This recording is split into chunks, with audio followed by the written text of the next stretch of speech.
Kannur municipal കോർപ്പറേഷനിലെ കൗൺസിലറായി തിരഞ്ഞെടുക്കപ്പെട്ട റിജിൽ ചന്ദ്രൻ മാക്കുറ്റി എന്ന ഞാൻ നിയമാനുസരണം നടപ്പാക്കിയ ഇന്ത്യൻ ഭരണഘടനയോട് യഥാർത്ഥമായ വിശ്വാസവും കൂറും പുലർത്തുമെന്നും ഭയാശങ്കയോ മമതയോ വാത്സല്യമോ വിദ്വേഷമോ കൂടാതെ ഞാൻ എൻ്റെ ഔദ്യോഗിക കർത്തവ്യങ്ങൾ യഥാവിധിയായും വിശ്വസ്തയോടും എൻ്റെ പരമാവധി കഴിവും അറിവും വിവേചന ശക്തി ഉപയോഗിച്ചുകൊണ്ടും നിർവഹിക്കുമെന്ന് ഈശ്വരനാമത്തിൽ സത്യപ്രതിജ്ഞ ചെയ്യുന്നു.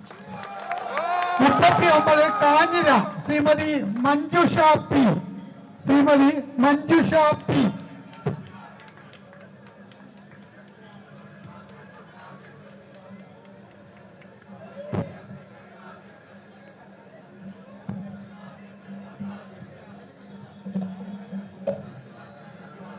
മുനിസിപ്പൽ കോർപ്പറേഷനിലെ കൗൺസിലറായി തിരഞ്ഞെടുക്കപ്പെട്ട കണ്ണൂർ മുനിസിപ്പൽ കോർപ്പറേഷനിലെ കൗൺസിലറായി തിരഞ്ഞെടുക്കപ്പെട്ട മഞ്ജുഷ പി എന്ന ഞാൻ നിയമാനുസരണം നടപ്പാക്കിയ ഇന്ത്യൻ ഭരണഘടനയോട് യഥാർത്ഥമായ വിശ്വാസവും കൂറും പുലർത്തുമെന്നും ഭയശങ്കയോ മമതയോ വാത്സല്യമോ വിദ്വേഷമോ കൂടാതെ ഞാൻ എൻ്റെ ഔദ്യോഗിക കർത്തവ്യങ്ങൾ യഥാവിധിയായും വിശ്വസ്തയോടും എൻ്റെ പരമാവധി കഴിവും അറിവും വിവേചന ശക്തിയും ഉപയോഗിച്ചു